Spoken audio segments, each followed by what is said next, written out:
नमस्कार, सत श्री अकाल। आईवीएफ ਦੇ ਪੇਜ ਤੇ ਅੱਜ ਤੁਹਾਡਾ ਸਾਰਿਆਂ ਦਾ ਫਿਰ ਤੋਂ ਸਵਾਗਤ ਹੈ। आईवीएफ ਦੇ ਪੇਜ ਤੇ ਅੱਜ ਦਾ ਜਿਹੜਾ ਆਪਣਾ ਵਿਸ਼ਾ ਹੈ ਉਹ ਹੈ female infertility causes and management. ਤਾਂ ਇਸ ਟੌਪਿਕ ਨੂੰ ਜਾਣਨ ਦੇ ਲਈ ਆਓ ਮਿਲਦੇ ਹਾਂ ਡਾਕਟਰ ਮਾਧਵੀ ਅਰੋੜਾ ਸੇਠੀ ਜੀ ਨੂੰ ਤੇ ਡਿਸਕਸ ਕਰਦੇ ਹਾਂ ਆਪਣਾ ਅੱਜ ਦਾ ਵਿਸ਼ਾ। ਸਤਿ ਸ਼੍ਰੀ ਅਕਾਲ ਮੈਮ। ਸਤਿ ਸ਼੍ਰੀ ਅਕਾਲ ਜੀ। मैम जिस तरह आज का ਜਿਹੜਾ ਆਪਣਾ ਵਿਸ਼ਾ ਹੀ ਹੈ ਫੀਮੇਲ ਇਨਫਰਟੀਲਿਟੀ ਦੇ ਰਿਗਾਰਡਿੰਗ, ਤਾਂ ਸਭ ਤੋਂ ਪਹਿਲਾਂ ਅਸੀਂ ਪੁੱਛਣਾ ਚਾਹਾਂਗੇ ਇਸ ਦੇ ਕੀ ਕਾਰਨ ਹੋ ਸਕਦੇ ਨੇ।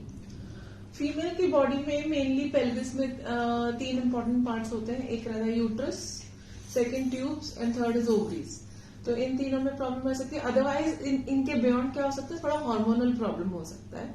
सो या तो यूट्रस में प्रॉब्लम है, यूट्रस में क्या प्रॉब्लम्स हो सकती हैं, जैसे फाइब्रॉइड है बच्चेदानी में, या फिर झिल्ली में प्रॉब्लम है, झिल्ली नहीं बनती है, पहले कोई टीबी की प्रॉब्लम हो रखी है इसलिए झिल्ली का साइज नहीं बढ़ता है कभी।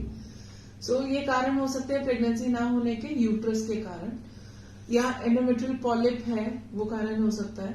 ट्यूब्स मोस्टली ये होता है या तो ट्यूब्स ब्लॉक्ड होती हैं या ट्यूब्स में पानी या पस भरी है, विच इज मीनिंग लाइक हाइड्रोसैल्पिंग्स या पायोसैल्पिंग्स, या खून भरा हो, दैट इज हिमेटोसैल्पिंग्स।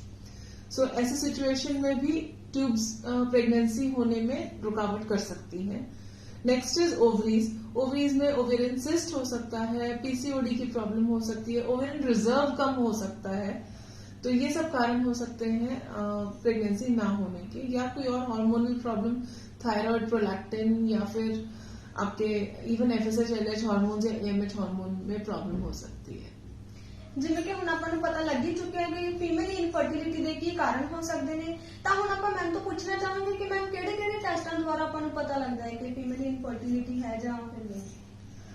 अगेन जिस पार्ट से रिलेटेड प्रॉब्लम है हम उससे स्टार्ट करेंगे। तो जैसे सबसे बेसिक जो कॉमन चीज है that is ultrasound. Basic ultrasound, vaginal ultrasound, TVS जिसको हम कहते हैं, जिससे हम बच्चेदानी, ट्यूब और अंडेदानी को हम ग्रॉसली देख सकते हैं कि उसमें कुछ मेजर प्रॉब्लम तो नहीं है।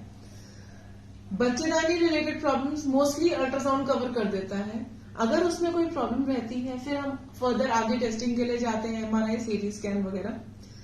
When it comes two tubes के लिए हम एचएसजी करते हैं, हिस्टेरोसैल्पिंगोग्राफी करते हैं, या फिर सलाइन सैल्पिंगोग्राफी जो अल्ट्रासाउंड गाइडेड होता है वो भी कर सकते हैं, जो बताता है ट्यूब्स खुली है कि ब्लॉक्ड है या फिर कुछ हाइड्रोसैल्पिंग्स है।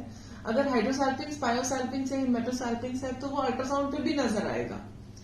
सो कोई भी प्रॉब्लम ट्यूब की होती है तो उसको फिर उसी हिसाब से ट्रीटमेंट या टेस्ट प्लान किया जाता है। ओवरीज में भी बेसिक अगर ओवेरियन सिस्ट है या पीसीओडी है या ओवेरियन रिजर्व लो है, ये सब चीजें भी अल्ट्रासाउंड पे नजर आती हैं। So and even hormone levels काफी हद तक ओवरीज का स्टेटस बताते हैं।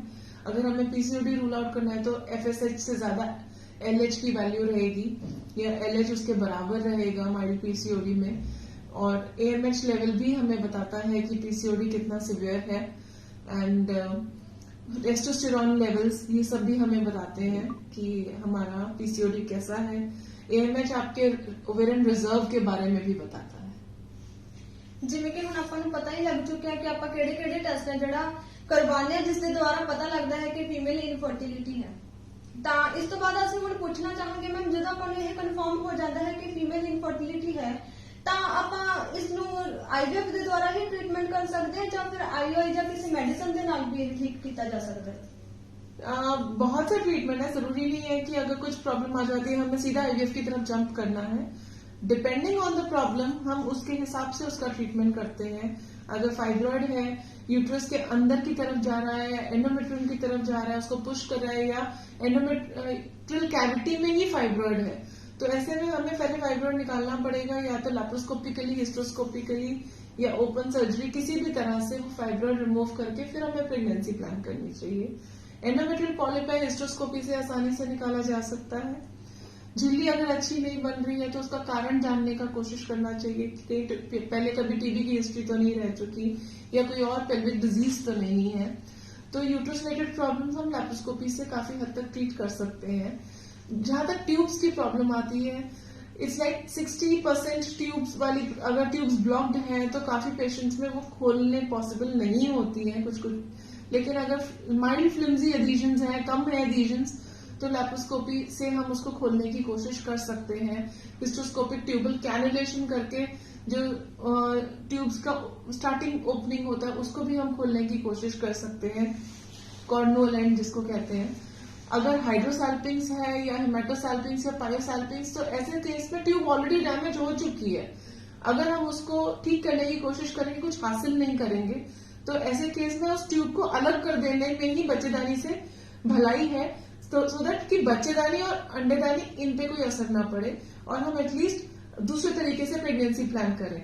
अगर हाइड्रोसैल्पिंग्स है और आप उस ट्यूब को अलग कर देते हैं तो दूसरी ट्यूब से आप प्रेगनेंसी प्लान कर सकते हैं। एंड अगर दोनों ट्यूब्स में प्रॉब्लम है तो फिर हम दोनों ट्यूब्स को अलग करेंगे और फिर आईवीएफ की तरफ जाएंगे। सो नेचुरल ट्रायल के ऑप्शंस हैं, आईयूआई के ऑप्शंस हैं। अगर सिंगल ट्यूब ओपन है, एक ट्यूब क्लोज्ड है, आप डायरेक्ट आईयूआई के लिए भी जा सकते हैं। आईयूआई का अच्छा सक्सेस रेट रहता है ऐसे केस में, अगर उसी साइड पे एग बन रहा है तो। जब ओवरीज की बात आती है, अगर पीसीओडी है, पीसीओडी काफी सिवियर है, तो ओवेरियन ड्रिलिंग नाम का एक लैप्रोस्कोपिक प्रोसीजर रहता है, वो भी किया जा सकता है अगर रिक्वायर्ड है तो। वो हार्मोनल स्टेटस और अल्ट्रासाउंड को दोनों को हम कोरिलेट करके और आपकी ट्रीटमेंट हिस्ट्री के हिसाब से भी करते हैं कि पेशेंट का पीसीओडी भी है, अल्ट्रासाउंड में हार्मोन्स भी इम्बैलेंस्ड है, और थर्डली आपको अंडा बनाने की मेडिसिन 3-4 महीने लगातार दे दी बट कोई रिस्पॉन्स नहीं आ रहा है। सो ऐसे केसेस में फिर हम ओवेरियन ड्रिलिंग कंसिडर करते हैं। सो वो भी, और अगर ओवेरियन सिस्ट है किसी भी तरह का, बिनाइन है, मैलिग्नेंट है, कुछ भी है, सो अगर मैलिग्नेंट है तो प्रॉपर वो कैंसर ट्रीटमेंट की तरफ चला जाता है ट्रीटमेंट, लेकिन अगर बिनाइन है तो उसको भी हम लैप्रोस्कोपी से निकाल के हम आगे प्रेगनेंसी की तरफ प्लान कर सकते हैं। लेकिन छोटे ओवेरियन सिस्ट जो हार्मलेस है, लेस देन 5 सेंटीमीटर, उनको हम छोड़ भी सकते हैं, और इवन एंडोमेट्रियोटिक सिस्ट्स उनको भी हम छोड़ सकते हैं अगर वो आपकी प्रेगनेंसी को उतना सिवियर अफेक्ट नहीं कर रहे हैं। So depends on your condition, उस हिसाब से ही ट्रीटमेंट प्लान किया जाता है। ਜਿਵੇਂ ਕਿ ਤੁਸੀਂ ਦੇਖ ਹੀ ਸਕਦੇ ਹੋ ਕਿ ਅੱਜ ਦੇ ਵਿਸ਼ੇ ਦੇ ਵਿੱਚ ਆਪਾਂ ਨੇ ਜਾਣਿਆ ਹੈ ਕਿ ਫੀਮੇਲ ਇਨਫਰਟੀਲਿਟੀ ਦੇ ਕੀ ਕਾਰਨ ਹੋ ਸਕਦੇ ਨੇ, ਕਿਹੜੇ ਟੈਸਟ ਨੇ ਜਿਹੜੇ ਉਹ ਕਰਵਾਏ ਜਾਂਦੇ ਨੇ, ਔਰ ਇਸ ਦੀ ਮੈਨੇਜਮੈਂਟ ਜਿਹੜੀ ਉਹ ਕਿਵੇਂ ਕੀਤੀ ਜਾਂਦੀ ਹੈ। ਤਾਂ ਨੈਕਸਟ ਟਾਈਮ ਤੋਂ ਫਿਰ ਤੋਂ ਮਿਲਾਂਗੇ ਇੱਕ ਨਵੇਂ ਵਿਸ਼ੇ ਦੇ ਨਾਲ। ਤਦ ਤੱਕ ਦੇ ਲਈ ਸਤਿ ਸ਼੍ਰੀ ਅਕਾਲ। ਸਤਿ ਸ਼੍ਰੀ ਅਕਾਲ।